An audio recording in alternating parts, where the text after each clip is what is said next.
안녕하십니까. 경제학 이번 시간에는 우리가 지난 시간에 공부했던 16장에 나오는 총수요 총공급 분야 두 번째 시간입니다. 앞에서 우리가 총수요에 대해서 살펴봤습니다. 여러가지 총수요 곡선을 도출한 다음에 총수요 곡선이 우하향하는 이유, 또 총수요 곡선의 이동 요인들 정리해봤죠. 그리고 나서 총공급을 좀 봤는데, 총공급은 항상 단기와 장기를 갖다 구분해 보셔야 됩니다. 그래서 단기 총공급 곡선에 대해서 우상향하죠. 살펴봤고, 이번 시간에 그 장기 총공급 곡선하고, 그리고 이제 그 균형이 이루어지는 원리를 갖다가 공부하시겠습니다. 이걸 통해서 단기 경기 변동이 어떻게 진행이 되는지 이런 내용들 보겠습니다. 어쨌든 간에 이 16장하고 앞에 나오는 15장 경기 변동의 경제 성장에 관한 내용인데, 두 파트가 거시경제학에서는 가장 기본적인 내용입니다.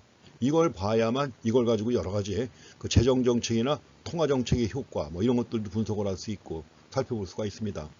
그리고 이제 이걸 지금 공부하셔야 나중에 거시경제학 공부하실 때도 쉽게 접근하실 수가 있습니다.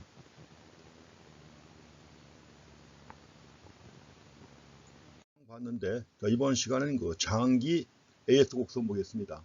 장기 총공급 곡선. 단기 AS 곡선은 우상향했죠. 우상향했는데 이제 장기입니다. 장기라고 하는 기간은 뭐죠? 장기라고 하는 기간은 물가와 임금이 완전히 신축적인 이런 상황입니다. 그래서 장기 AS 곡선은 명목임금을 비롯한 모든 가격, 명목임금뿐만 아니라 모든 가격이 완전히 신축적인 경우예요. 완전히 신축적이라는 얘기는 뭐예요? 초과 수요가 있으면 즉시 올라가고 초과 공급이 있으면 즉시 떨어지고 이런 상황입니다. 그래서 모든 가격이 완전히 신축적일 때, 이럴 때 물가하고 총생산물, 실질 GDP죠. 물가하고 실질 GDP 간에 존재하는 관계를 보여주는 것이 장기 AS 곡선입니다. 그래서 지금부터 우리가 이제 장기까지 포함시켜서 봐야 되는데, 장기라고 하는 기간은 앞에서도 말씀드렸습니다만은 물가와 임금이 신축적으로 조정되는 데 걸리는 기간 꽤 깁니다. 짧은 기간에는 4, 5년 정도 지났다고 해서 이런 것들 바뀌지 않습니다. 그래서 명목임금을 포함해 가지고 모든 가격이 신축적으로 조정되는데 걸리는 기간, 이게 장기입니다. 임금이 쉽게 하락하나요? 아니죠. 지금 우리나라 경우 자동차 회사 같은 경우 쌍용이라든가 GM이라든가 지금 안 팔립니다. 차가 안 팔려 가지고 회사는 적자를 갖다 보고 있는데 임금은 떨어져요? 안 떨어져요? 안 떨어집니다. 그렇지만 한 7, 8년 이상 돼가지고 한 10년 돼가지고 회사가 망할 정도까지 가게 되면 그때서야 노조가 임금 하락을 받아들이겠죠. 그때는. 그런 기간이 장기입니다. 그래가지고 장기, 명목임금을 포함해서 모든 가격이 신축적으로 조정될 때 걸리는 기간, 이게 바로 장기가 되겠습니다. 그래서 이제 단순히 가격이 변화한다고 해서 이윤이 변화하지는 않는다는 거죠. 장기니까. 왜냐면 가격이 변화하게 된 거기에 맞춰서 여러 가지 비용이나 이런 것들이 다 신축적으로 조정되면 이윤도 변화하지 않는 겁니다. 그래서 단순히 가격이 변화한다고 해서 이윤이 변화하지 않는다는 것도 이제 장기 상황에서는 이해하셔야 됩니다. 장기 AS 곡선인데, 장기 AS 곡선은 수직선의 형태를 갖다 보이고 있습니다. 그 말은 뭐죠? 장기에는 물가하고 GDP 디플레이터입니다. 물가하고 실질 GDP 간에 장기에는 관계가 없다는 거죠. 아무런 관계가 없다. 그렇기 때문에 장기 AS 곡선은 이 수준에서 수직을 이루고 있습니다. LRAS 곡선, 수직이라고 하는 거. 이어서 장기 AS 곡선이 왜 수직이냐, 이걸 설명하는 이론들은 여러 가지가 있습니다. 여러 가지 방법으로 설명을 할 수도 있고요. 그리고 이제 이 장기 AS 곡선이라는 게 원래 이게 고전압파의 견해를 반영하는 거예요. 고전압파의 주장입니다. 뒤에 가면 우리가 이제 통화 수량설도 보고 할 텐데, 이 통화 수량설을 주장한 게 고전압파예요. 그래서 물가하고 실질 GDP는 관계가 없다는 거. 이것도 이제 원래 고전압파 경제학의 기본 입장인데, 고전압파 경제학은 고전파의 이분성이라고 해가지고 화폐 부문하고 실물 부문은 아무런 관계가 없다는 거예요. 독립적이다 이겁니다. 그래서 갖다 고전파의 이분성 해서 클래시컬 다이코토미라고 하는데, 그 얘기는 결국 뭐냐. 근데 화폐 부문에서 통화량이 변화한다. 통화량의 변화는 물가에만 영향을 미치고 물가에만 영향을 미치고 실질 GDP에는 영향을 미치지 못해요. 이런 얘기입니다. 그래서 이제 이런 걸 반영해 가지고 나올 수도 있고, 어쨌든 간에 고전화파 입장에서 볼 때는 장기 AS 곡선은 이 수준에서 수직을 이룬다고 하는 것입니다. 근데 이게 지금은 고전화파 입장인데 지금은 고전화파가 아닌 케인스학파의 경우에도 뭐요? 장기에는 가능하다고 보는 겁니다. 장기에는 가능하다 해가지고 지금은 굳이 학파 구분하지 않고 단기와 장기로 구분합니다. 자, 과거 교과서에서는 고전학파 또 케인스학파 이렇게 구분해가지고 AS 곡선의 형태를 얘기를 했었는데 지금은 그렇게 하지 않습니다. 그래서 장기 AS 곡선은 수직선의 형태를 갖다 보인다는 거 봐주시고요. 그러니까 물가가 얼마든 간에 실질 GDP는 변화가 없다는 거죠. 이렇게 갖고 이런 관계입니다. 그래서 물가 수준이 하락해도 장기의 총 생산의 공급량은 변화하지 않는다는 걸 보여주는 겁니다. 장기의 총 생산량은 변화하지 않는다. 근데 여기서 주의할 게 있습니다. 이 장기 AS 곡선이 위치하고 있는 실질 GDP 있죠. 요걸 갖다 우리는 잠재 산출량이라고 합니다. 잠재 생산량 또는 잠재 산출량. 그래서 이제 YP라고 했는데 포텐셜 GDP 얘기하는 거예요. YP라고 하는 말은 포텐셜 GDP라고 하는 것입니다. 잠재 생산량. 이게 뭐냐면 최대한 가능한 생산량이에요. 한 경제의 최대한 가능한 생산량. 그러니까 그 경제에 주어진 모든 생산 요소가 완전 고용됐을 때 최대한 가능한 생산량. 이걸 우리가 잠재 GDP 또는 잠재 생산량이라고 합니다.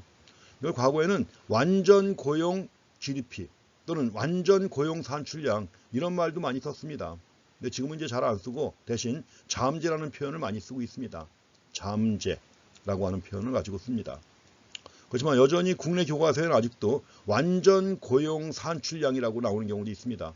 같은 얘기입니다. 완전 고용 산출량, 잠재 산출량 다 같은 얘기예요. 또는 이거 갖다 이제 자연 산출량이라는 말도 씁니다. 그 말도 주의하셔야 돼요. 자연 산출량, 잠재 산출량, 자연 산출량, 완전 고용 산출량 다 같은 개념으로 이해하시면 됩니다. 자, 이렇게 해서 장기 AS 곡선이 잠재 산출량 수준에서 수직을 이룬다는 것. 그 얘기는 곧 장기에는 물가가 아무리 변화해도 생산량은 산출량은 변화하지 않는다는 거. 이런 개념으로 해가지고 장기 AS 곡선을 이해하시기 바랍니다. 자, 지금 우리가 잠재 생산량 또는 이제 아웃풋이니까 보통은 생산량이라는 말보다는 산출량으로 많이 번역을 합니다. 잠재 산출량. 말씀드린 것처럼 이거는 장기에 최대한 가능한 생산량이에요. 장기에 달성할 수 있는 최대한 가능한 산출량 얘기하는 겁니다. 그래서 말씀드린 것처럼 장기니까 명목 임금을 비롯한 모든 가격이 완전히 신축적일 때 장기죠. 장기적으로 한 경제가 최대한 생산할 수 있는 그 경제에 주어져 있는 모든 생산 요소가 다 고용된 거예요. 다 고용된 상태에서 최대한 생산할 수 있는 실질 GDP.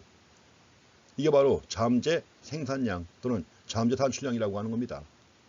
그래서 한 경제에 주어진 모든 자원을 노동이건 자본이건 뭐 등등 모든 자원을 완전 고용하는 경우에요. 완전 고용했을 때 달성할 수 있는 최대한의 산출량. 그래서 이거 갖다 우리가 완전 고용 산출량이라고도 합니다. 완전 고용 산출량. 같은 말이고 또 다른 말로 뭐 한다고 그랬죠? 자연 산출량이라고도 합니다. 자연 산출량. 자, 현실적으로 볼 땐 당연히 뭐예요? 자, 실제 총생산은 어떻게 될까요? 당연히 잠재 산출량보다 작겠죠. 작지만 그러나 큰 경우도 있습니다. 왜냐하면 경기가 아주 좋을 때예요. 경기가 아주 좋은 경우 있죠. 아주 좋은 경우에는 실제 총생산보다 잠재 산출량이 더 클 수 있습니다. 이것도 주의하셔야 돼요. 경기가 아주 좋을 때, 자, 실제 총생산보다 잠재 산출량이 더 클 수도 있다는 거. 이것도 주의하셔야 됩니다. 잠재 산출량이 더 클 수도 있다.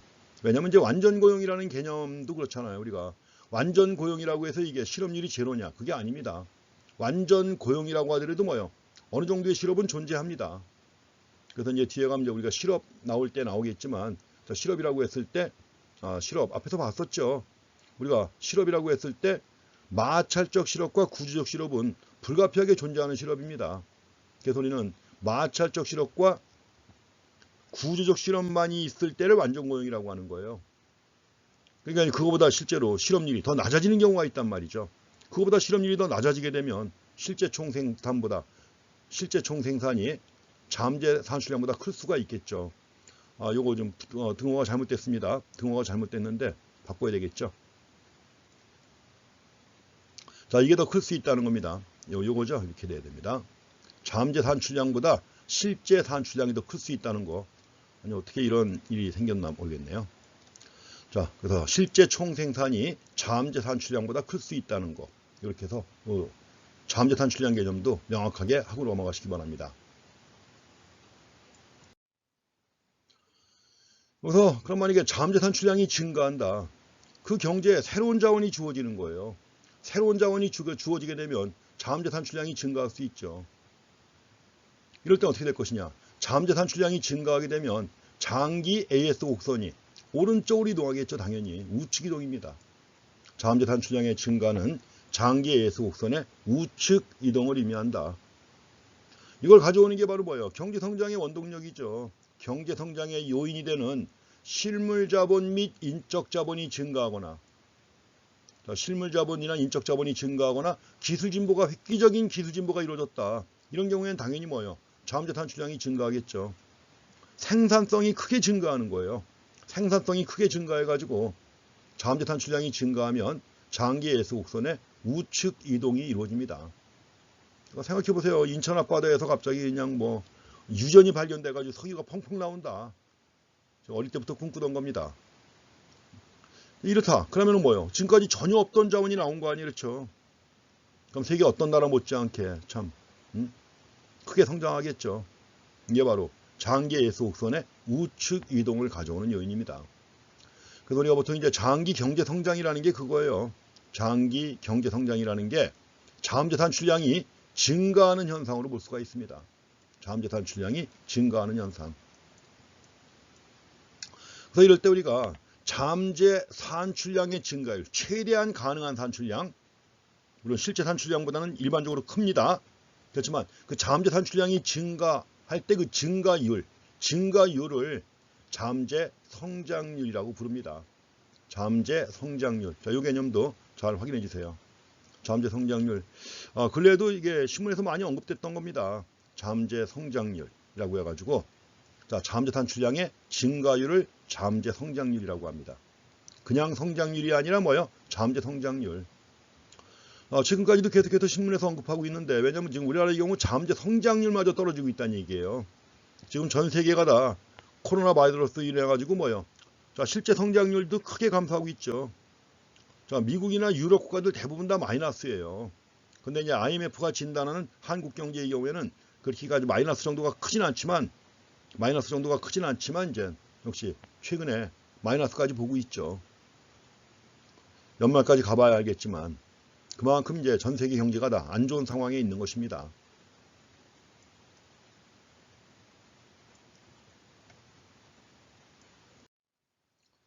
자, 이거는 그 신문에 나온 얘기입니다. 신문에 나온 걸 제가 캡처해가지고 하나 제시해 놨는데,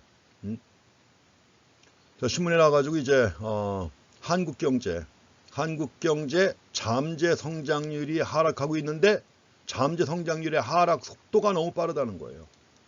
하락 속도가 너무 빠르다. 그리고 이제 그 뒤에는 끊어졌습니다만, 성장 엔진이 점점 더 꺼지고 있다는 얘기죠.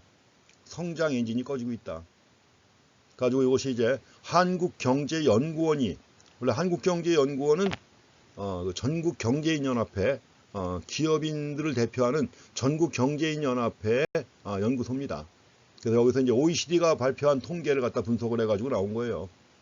그래서 경제 성장률은 5%에서 2.9%로 떨어질 것이다. 근데 지금 전망은 더 안 좋습니다. 이게 2월 20일자 전망이에요. 2020년 2월 20일자로 해가지고 나온 전망인데 지금은 IMF가 이거보다 더 낮게 예측하고 있습니다. 잠재 성장률은 4.7%에서 3%로 떨어지고 있다는 겁니다. 그만큼 한국 경제 앞날이 어둡다는 거죠. 물론 우리만이 어두운 게 아니라 다 어렵습니다. 그렇지만 이제 우리 입장에서 볼 때도 이게 대비하자 이거죠. 대비해야 된다. 대비하려면 어떻게 해야 돼요? 기술 진보밖에 없다고 그랬잖아요. 그럼 민간 기업들의 기술 진보를 갖다가 더욱더 촉진하려면 규제를 철폐해야 되는 거죠. 여러 가지 규제를 철폐해야 된다는 겁니다. 뭐 미국 같은 경우에도 흔히 리쇼어링. 자, 리쇼어링 해가지고 트럼프가 얼마나 내세우고 있습니까? 자, 미국을 벗어나가지고 임금이 싼 나라로 공장을 옮겼던 기업들. 이런 기업들이 돌아오게 만든다는 거죠. 다시 미국으로. 돌아오게 만들겠다. 가지고 돌아오게 만들기 위해서 여러 가지 혜택을 또 줍니다. 근데 한국 경제도 그걸 따라하고 있잖아요. 리쇼어링 해가지고 자, 외국에다가 공장 갖고 있는 기업들 그 공장을 한국으로 옮기라 이겁니다. 한국으로 옮기면 GDP가 증가할 것이고 고용도 증가하겠죠. 근데 나간 기업들을 대상으로 통계 분석을 해봤습니다.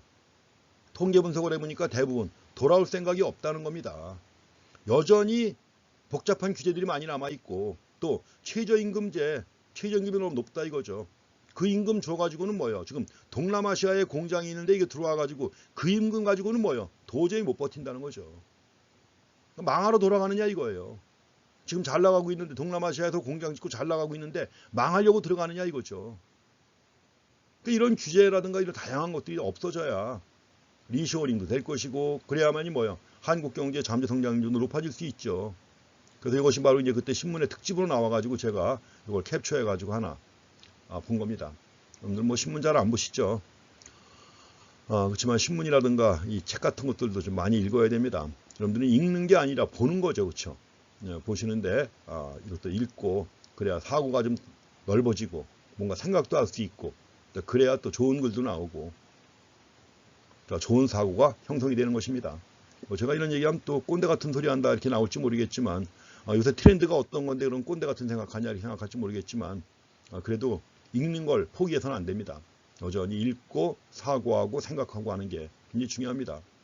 요새도 뭐 코로나 바이러스 맞아가지고 멍 때리게 할 수 있는 뭐 여러 가지 그 습체험이라든가 이런 것들이 많아요.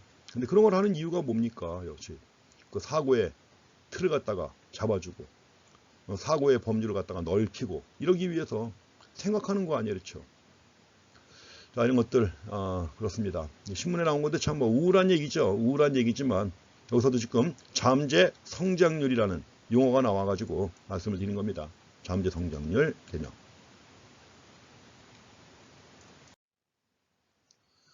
여기서부터 보면 이제 실제 산출량과 잠재 산출량 간의 관계를 갖다 이제 미국 경제를 대상으로 나왔는데 말씀드린 것처럼 일반적인 경우에는 당연히 뭐예요? 일반적인 경우에는 잠재 산출량이 더 크죠. 이게 더 큽니다. 이거보다 더 크죠. 그렇지만 경제가 아주 좋은 경우, 경기가 아주 좋은 경우에는 실제 생산량이 더 큰 경우가 있다는 것입니다. 경기가 아주 좋을 때. 어떨 때냐? 여기 그렇죠. 자, 실제 총생산이 잠재 생산량을 초과한다. 경기가 아주 좋을 때입니다. 경기가 아주 좋을 때 해가지고 미국 같은 경우 이런 상황이 있었죠. 이런 상황. 2000년대 초반까지 이런 상황. 그러다가 이제 여기서 지금 이제 요새 최근에 특히 이제 글로벌 금융위기 이후죠. 글로벌 금융위기 이후에 아주 경기가 극도로 안 좋으면서 실제 생산량이 잠재 생산량에서 크게 벗어나고 있습니다. 미국도. 그렇지만 이제 반대의 경우도 있을 수 있다는 걸 확인하셔야 됩니다. 실제 생산량이 더 클 수 있다는 거, 이 점을 항상 염두에 두셔야 합니다.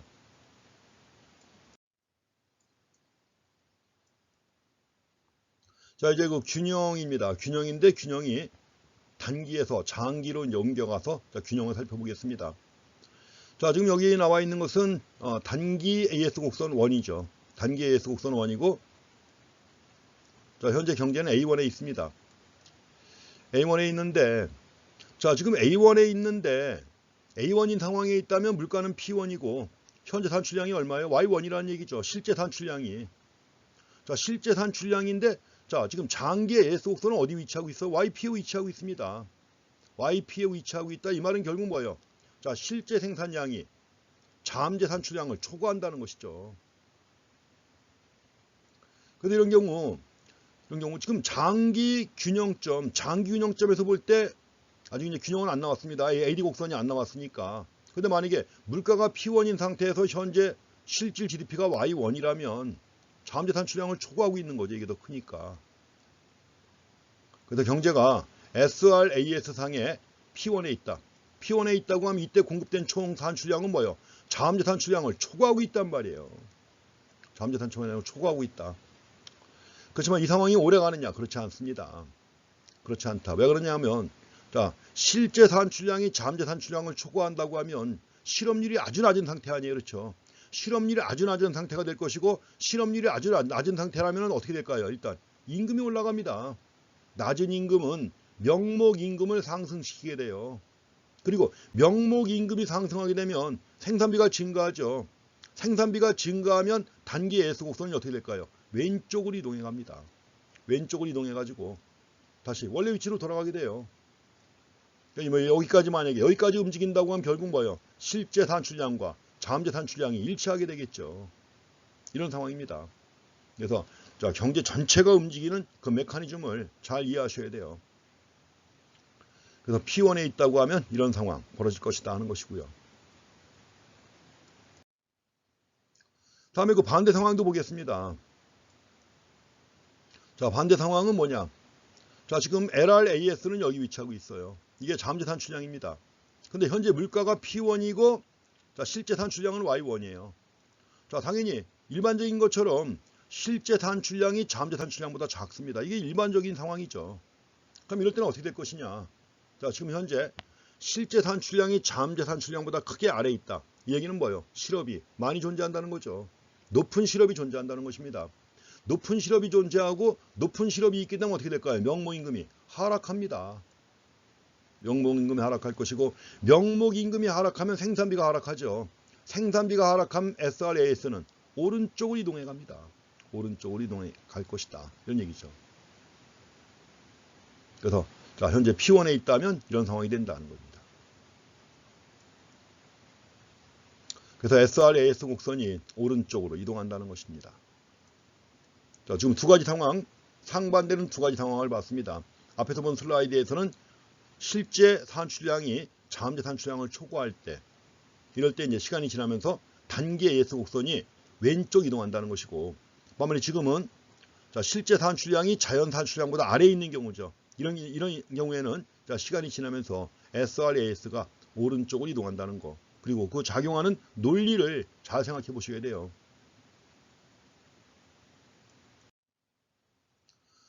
자, 1933년에 25%의 실업률, 미국이에요. 대공황이 아주 극도로 아주 최악의 상황에 있을 때입니다. 1929년부터 진행된 대공황이 최고의 수준에 있을 때예요. 실업률이 25%. 미국 인구의 4분의 1이 실업자였던 겁니다. 실질 GDP는 27%가 감소했다. 무슨 일이 일어났는가? 이때 자, 대공황으로 인해 가지고 경기는 극도로 침체해 있었어요. 경기는 극도로 침체해 있었지만 임금이 하락했느냐? 임금이 하락하지 않았다는 것입니다. 아니, 엄청난 실업자가 나왔는데도 불구하고 뭐예요? 임금은 하락하지 않은 거예요. 임금이 하락할 요인이 있지만 하락하지 않았다. 이걸 뭐라고 그래요? 임금 경직성이라고 한다고 그랬죠. 자, 임금 경직성, 가격 경직성과 임금 경직성은 앞에서 언급한 바가 있습니다. 가격 경직성과 임금 경직성. 가지고 우리가 단기 AS 곡선이 우상향하는데 단기 AS 곡선이 우상향하는 이유를 설명하면서 가격 경직성과 임금 경직성을 예를 들었습니다. 물론 이런 경직성이 장기에는 없어지죠. 장기에는 없어지니까 장기에는 AS 곡선이 수직이 되는 것이고요.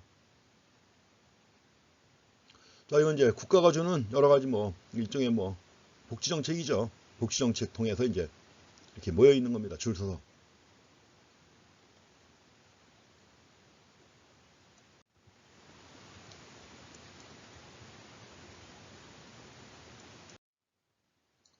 자, 지금 임금 경직성이 중요한 원인의 하나라고 그랬습니다. 경직적인 임금. 특히 하방 경직적이에요. 하방 경직성. 그래서 우리가 앞에서 얘기했지만 이 경직적 임금 때문에 SRAS가 우상향하는 기울기를 갖는다고 그랬죠. 그래서 SRAS가 우상향하는 형태를 갖는 중요한 이유 중에 하나가 가격 경직성과 임금 경직성입니다. 그럼 임금 경직성은 왜 생기느냐? 특히 임금의 하방 경직성이에요. 무슨 얘기냐면 올라갈 유인이 있죠. 올라갈 유인이 있을 때는 잘 올라가요. 올라가는데 떨어질 유인이 있는데 안 떨어진다는 거죠. 하락해야 되는데 하락하지 않는다는 겁니다. 이걸 그래서 하방 경직성이라고 하는 겁니다. 임금의 하방 경직성. 정확하게는 명목임금의 하방 경직성이에요. 명목임금의 하방 경직성. 명목임금이 안 떨어진다는 거죠. 이걸 처음 밝힌 사람이 누구냐? 케인스입니다. 명목임금의 하방 경직성을 처음 문제로 제기한 학자가 바로 케인즈예요. 그러면 명목임금이 왜 하방 경직적이냐? 그 이유를 갖다가 케인스가 제시한 것은 이겁니다. 노동자가 거부합니다. 노동자가 거부한다. 근데 노동자가 거부하는 이유를 갖다가 케인스는 머니 일루션 개념으로 설명을 해요. 머니 일루션. 이 머니 일루션을 갖다가 국내 교과서에서는 보통 화폐 환상이라고 번역을 합니다. 화폐 환상. 머니 일루션. 화폐 환상이 뭐냐면 케인스의 논리는 그런 겁니다. 자, 지금 경기가 안 좋습니다. 경기가 안 좋으니까 기업이 임금을 줄이자 얘기를 해요. 임금을 하락시키겠다. 지금 500만 원 받는데 500만 원 받고 있는데 예컨대 10%를 줄이겠다. 450만 원 받는다. 이겁니다. 근데 경기가 극도로 침체하는 경우에는 뭐예요? 물가가 하락하잖아요. 그래서 만약에 물가가 15%가 하락했다. 자, 명목임금은 10% 삭감된다.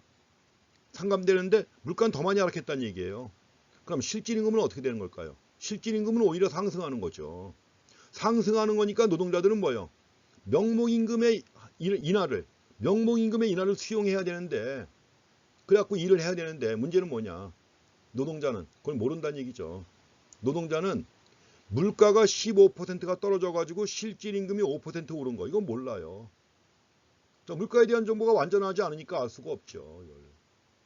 알 수가 없으니까 수용할 수 없죠. 그래서 노동자들은 그죠? 50만 원 임금이 줄어든 거 이거밖에 눈에 안 보인다는 얘기죠. 이걸 우리가 화폐 환상이라고 하는 겁니다. 그래서 화폐 환상 때문에 노동자가 명목임금의 하락을 거부한다는 얘기죠. 이걸 이제 케인스는 화폐 환상해가지고 머니 일루션이라고 했던 겁니다. 그러니까 결국 임금 하락을 거부하고 일 안 해요. 일 안 하니까 뭐가 되는 겁니까? 실업자가 되는 거죠. 임금 하락을 거부하고 일 안 한다. 그러니까 실업자가 되는 거죠. 그 시기에 대량의 실업이 발생한 중요한 이유 중에 하나가 이겁니다. 그래서 노동자가 거부하는 경우 있고 또 한 가지는 뭐예요? 노동조합이 저항하는 겁니다. 노동조합이 받아들일 리가 없죠. 당연히. 또 한 가지 임금의 하방 경직성인데 근래 나온 중요한 이유 중에 하나가 뭐예요? 최저임금제. 나라마다 다 도입하고 있습니다. 그 최저임금제도 바로 명목임금의 하방 경직성을 가져오는 중요한 이유고 기타 이제 그 이후에 케인스 학파 학자들이 또 다른 요인들을 갖다 제시하는데 그 케인스 학파 학자들이 제시한 요인들이 바로 이런 요인들이에요. 2번, 3번, 4번. 또 한 가지가 있습니다. 장기 고용계약이 있죠. 우리가 보통 고용계약을 맺게 되면 보통 2 내지 3년 기간 동안 계약을 맺는다. 그러니까 3년 계약을 맺으면서 내가 매달 500만 원씩 받기로 계약을 했다. 그럼 만약에 그 계약 기간 중에 임금이 하락할 요인이 있다. 하락해야 안 해요? 안 하죠. 고용계약 기간 중에는 그 임금이 그대로 유지가 되는 거 아니에요. 이게 바로 장기 고용계약도 명목임금의 하방 경직성의 중요한 원인의 하나입니다. 자, 또 한 가지 이유 중에 하나가 연공급 임금 체계가 있죠. 특히 이제 우리나라에서 많이 볼 수 있는 거죠. 연공급 임금 체계. 매년 호봉이 올라가죠. 임금이 떨어지는 일은 있을 수 있나요? 없나요? 없습니다. 지금까지 한 번도 임금이 하락하는 일을 본 적이 없어요. 저는. 물론 이제 97년 말 외환위기 때 임금 삭감이 좀 있는 경우가 있었지만 그 이외에는 본 적이 없습니다. 자, 이런 것들이 바로 명목임금의 하방 경직성을 가져오는 중요한 이유가 됩니다. 그래서 첫 번째는 노동자가 거부하는 경우인데 이거 갖다가 가리켜서 우리는 화폐 환상이라고 합니다. 그러니까 노동자 눈앞에는 50만 원 임금이 줄어든 것밖에 안 보인다는 얘기예요. 실질 임금이 올라간 건 모르고 머니 일루션, 화폐 환상 또는 노동자가 거부한다. 두 번째로 노동조합의 저항이 있고요. 또 최저임금제, 2 내지 3년간의 장기 고용계약, 연공급 임금체계 이런 것들이 임금의 하방 경직성을 가져오는 주요 원인이 되겠습니다. 그리고 이제 임금의 하방 경직성, 임금 삭감을 수용하지 않으니까 아예 일을 안 하는 거죠. 이게 대량의 실업을 이야기합니다. 불경기에 대량의 실업을 이야기하는 주요 이유가 됩니다. 그래가지고 특히 그 대공황 기약과 엄청난 실업이 있었는데 그 엄청난 실업의 배경에 바로 명목임금의 하방 경직성이 있었다는 것이 케인스의 설명입니다.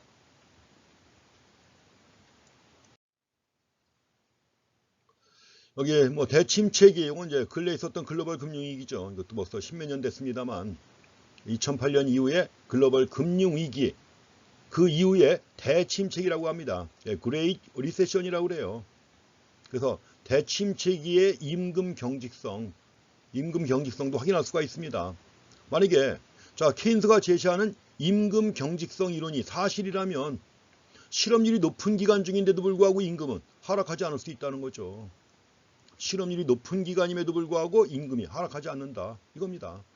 그래서 이걸 통해서, 이 그림을 통해서 확인할 수가 있습니다. 그런데 1년 동안 동일한 임금을 받은 근로자 비중이에요. 근로자 비중이 어떻게 되고 있습니까? 커지고 있죠. 그래서 여기 이제 1년 동안 동일한 임금을 받은 근로자 기준인데, 요 위에 녹색 선이 그겁니다. 자, 실업률과 관련이 없어요. 실업률. 그러니까 실업률이 상당히 높은 기간임에도 불구하고 실업률이 상당히 높은 기간임에도 불구하고 1년 동안 동일한 임금을 받은 근로자의 비중은 오히려 증가하고 있죠. 임금이 하락하지 않는다는 얘기 아니에요. 실업률이 높아도 임금은 하락하지 않는다, 이런 얘기죠. 그래서 임금 경직성 이론이라고 하는 게 실제로 여러 가지 그 데이터를 통해서 비교해 보면 사실로 나타나고 있습니다. 또 우리가 뭐 임금이 하락하는 걸 본 적이 없지 않습니까? 그러니까 결국 명목임금은 하방 경직적이라는 걸 우리가 여러 가지 데이터를 통해서 확인할 수가 있습니다. 자, 대침체기의 인플레이션율도 한번 확인해 보셔야 됩니다. 원래 경기가 침체하면, 케인스의 주장에 따르면, 전통 경제학에 따르면 경기가 침체하면 물가가 하락하는 것이 정상입니다. 세계 대공황기에 그랬어요. 세계 대공황기에는 대공황과 함께 디플레이션이 발생했습니다. 물가가 하락하는 디플레이션이 발생했어요. 그런데 이제 대침체기에는, 글로벌 금융위기 이후 대침체기에는 높은 실업에도 불구하고 임금이 하락하지 않으니까는 높은 인플레이션율이 유지가 됐던 겁니다. 이걸 통해서도 확인할 수가 있어요.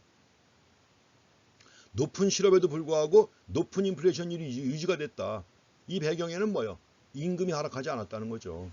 결국 이걸 통해서도 명목임금이 하방 경직적이라는 걸 확인할 수가 있습니다. 그래서 인플레이션율 해가지고 미국과 그다음에 중국, 독일의 인플레이션율을 갖다 비교해 본 겁니다. 그러니까 2008년 글로벌 금융위기 때인데, 이때부터 본격적으로 시작해가지고 경기가 극도로 침체했던 상황인데도 불구하고 높은 인플레이션율이 유지가 됐던 거죠. 그래서 이것이 역시 명목임금의 하방 경직성을 설명하는 또 하나의 배경이 되고 있습니다. 자, 이제 분석 도구가 되는 총 수요 곡선과 총 공급 곡선에 대해서 다 살펴봤습니다. 총 수요 곡선 봤고 총 공급 곡선도 단기, 장기 구분해가지고 다 봤죠. 그럼 이제 두 가지 곡선을 결합해가지고 단기적인 경기 변동을 분석할 것입니다.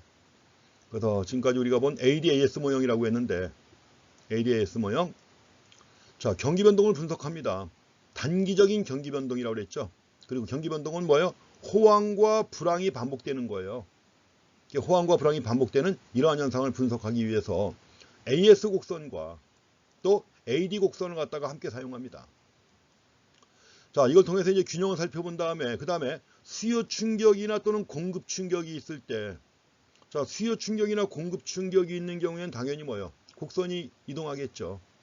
곡선이 이동하게 되면 균형이 이동할 것이고, 균형이 변화할 때 물가와 실질 GDP가 어떻게 변화하는가 하는 걸 확인할 수가 있습니다. 그래서 수요 충격 또는 공급 충격이 가해질 때 물가와 세로축이죠. 세로축에 표시된 물가, 그 다음에 가로축에 표시된 실질 GDP가 어떻게 변화할 것인가, 이걸 분석하는 겁니다.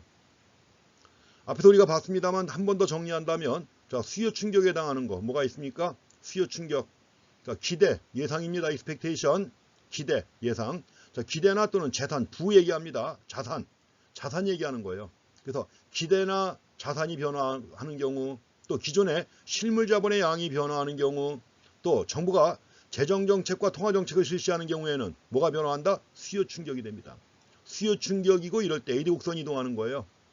AD 곡선이 이동하고, 그 다음에 원자재 가격이나 또 명목임금이나 생산성의 변화가 있는 경우 있죠. 이럴 때는 바로 공급 충격입니다. 그리고 공급 충격이 있게 되면 뭐가 변화하는 거예요? AS 곡선이 이동하는 거죠.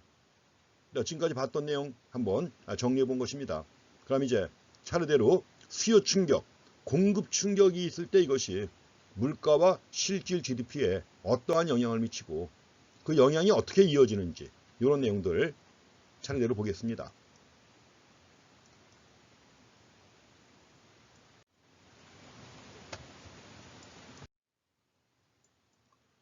총수요 총공급 모형입니다. 우하형하는 AD 곡선이 있고요. 우하형하는 AD 곡선, 그리고 우상향하는 단계 예수 곡선이 있습니다. 그래서 여기서 우리가 단기 거시경제 균형은 글자 그대로 단계 예수 곡선과 AD 곡선이 교차하는 점이죠. 교차한다고 표현해야 됩니다. 교차한다. 만난다고 하면 안 됩니다. 이게 바로 단기 거시경제 균형이에요. 이퀄리브리엄 숏런, 단기 거시경제 균형. 가지고 이 단기 거시경제 균형에서 물가하고 균형 산출량이 결정되는 거죠. 단기 균형 물가, P 이퀄리브리엄 얘기했고, 단기 균형 산출량은 Y 이퀄리브리엄입니다. 이게 바로 실제 산출량입니다. 실제 산출량 해가지고 단기적으로 AD 곡선과 AS 곡선이 교차하는 점에서 균형이 성립된다. 그럼 여기서 이제 수요 충격이 주어지는 경우 생각해 보세요. 총 수요의 이동인데 단기 효과입니다. 만약에 마이너스의 수요 충격이 있다. 네거티브한 수요 충격이 있다. 네거티브한 수요 충격이 뭘까요? 세계 대공황을 가져온 것도 바로 네거티브한 수요 충격이에요. 그래서 총 지출의 감소 얘기하는 겁니다. 총 지출의 감소. 그래서 미국 같은 경우에는 대공황 이전에 한 10년 가까이 풍년이 들었어요. 10년 가까이 풍년이 들다 보니까는 그 당시 주요 소비자가 누구냐? 농민입니다. 농민이 큰 소비자 계층인데 농가 소득이 크게 감소한 거죠. 그러니까 농민이 소비를 못하는 거예요. 그러다 보니까 결국 총 지출이 크게 감소한 겁니다. 가지고 이것이 축적이 돼가지고 1929년 말에 터진 거죠. 총 지출의 감소입니다. 총 지출이 감소하게 되면 어떻게 될까요? AD 곡선이 왼쪽 이동합니다. 그래서 처음에 균형점에서는 SRAS와 AD1이죠. 해가지고 이제 균형점이 있었는데 E1입니다. 물가 P1, 산출량 Y1입니다. 이 상황에서 부의 수요 충격이 가해져요. 부의 수요 충격이 가해지니까 AD 곡선이 왼쪽 이동합니다.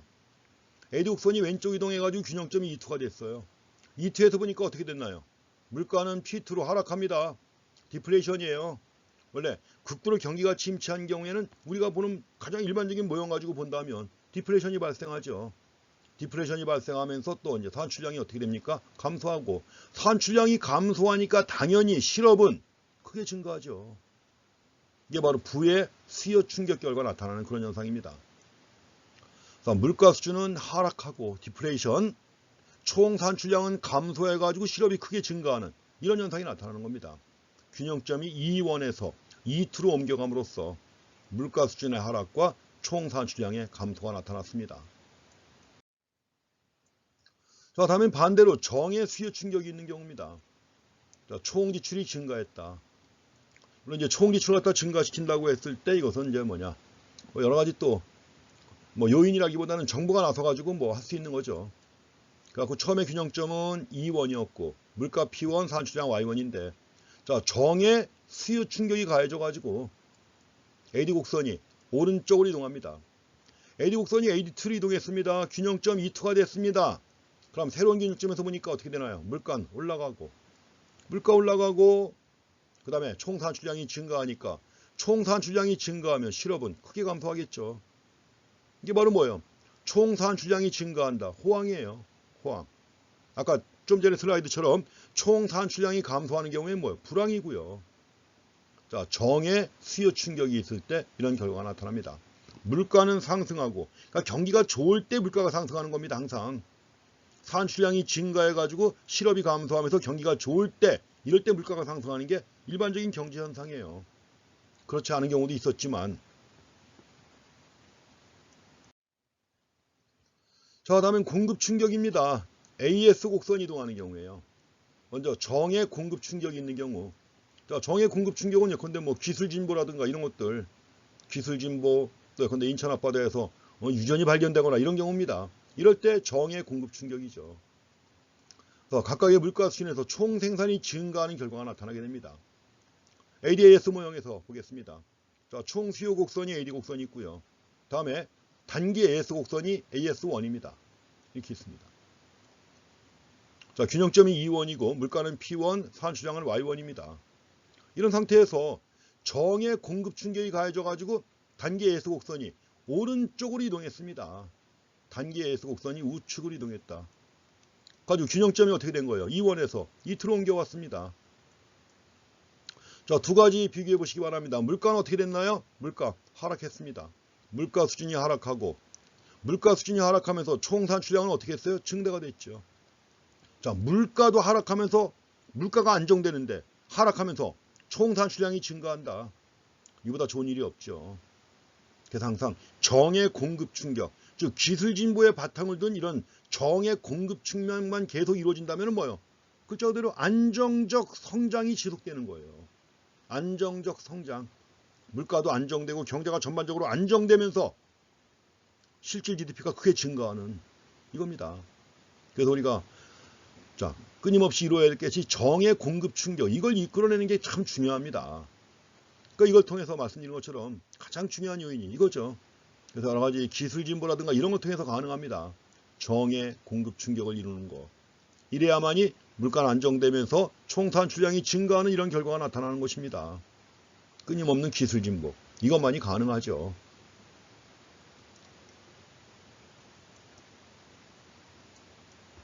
자, 다음에 이제 부의 공급 충격. 아픕니다, 진짜 이거는. 자, 부의 공급 충격. 네거티브 공급 충격이에요. 이럴 때는 각각의 물가 수준에서 총 생산이 감소합니다. 우리가 부의 공급 충격 사례로 뭐 얘기했었죠? 서귀파동 얘기했었죠. 1974년, 79년 두 차례에 걸쳐 가지고 서귀파동이 있었어요. 유가가 두 배 올라갔던 겁니다. 그러다 보니까 이제 생산비가 상승하고 하니까 AS 곡선이 왼쪽 이동하는 것이죠. 자, 처음에는 AS 곡선이 AS1에 있었습니다. 균형점은 E1이고요. E1에서 물가 P1, 산출량 P1이었다. E1에서. 근데 부의 공급 충격 때문에 단기 AS 곡선이 왼쪽 이동한 것입니다. 그러니까 균형점이 E2로 갔어요. 물가 올라갔습니다. 물가 상승했어요. 물가 상승했다. 물가 상승. 영어로 뭐? 인플레이션. 산출량이 감소했습니다. 경기가 침체한 겁니다. 경기가 침체했다. 영어로 스태그네이션. 자, 스태그네이션 더하기 인플레이션. 이게 발생한 겁니다. 가지고 그 결과 균형이 E1에서 E2로 옮겨감으로써 물가는 상승했고 총 산출량은 감소하는 이런 결과가 나타난 것입니다. 74년, 79년. 근데 이런 현상이 이제 본격적으로 나타난 게 79년 이후죠. 79년 이후에 이제 선진국 경제도 다 어려움에 처하게 됩니다. 80년대 중반까지 어려웠어요. 물론 한국 경제도 굉장히 어려웠죠. 그러다 이제 한국 경제는 이제 83년을 계기로 해가지고 서서히 이제 경기가 회복되면서 그 와중에 1986년에 최초로 아시안 게임도 열었고 88년에 최초로 서울 올림픽도 했고 이렇게 한 겁니다. 한국 경제 최고의 전성기가 그 스태그플레이션이 지나간 그 이후에 있었던 겁니다. 한국 경제 최고의 전성기. 여기서 나타나는 현상이 바로 말씀드린 것처럼 스태그플레이션입니다. 자, 스태그네이션 더하기 인플레이션 해가지고 스태그플레이션이에요. 원인은 뭐예요? 부의 공급 충격. 자, 부의 공급 충격으로 인하여 총 산출량은 감소하고 거기다가 인플레이션이 결합된 거예요. 나타나는 현상이다. 스태그플레이션.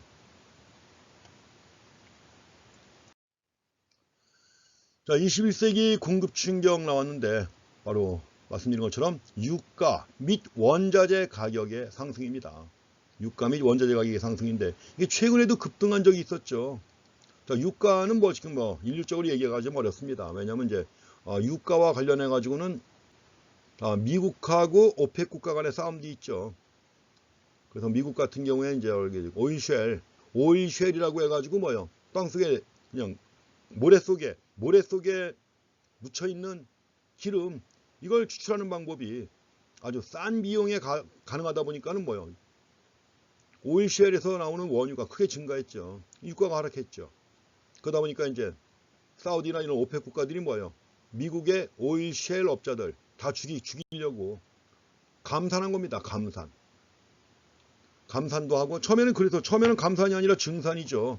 왜냐면 유가가 하락하면은 뭐예요? 유가가 하락하면 오일쉘 업체들이 못 버티는 거죠. 그러니까 처음에 이제 양을 마구 늘려가지고 가격을 떨어뜨린 거, 유가를. 그 오일쉘 업체들 다 망하고 난 다음에 다시 뭐요? 감산해가지고 가격을 다시 올리고. 전쟁이 벌어졌기 때문에 뭐 한두 가지 사건 가지고 얘기할 수는 없습니다.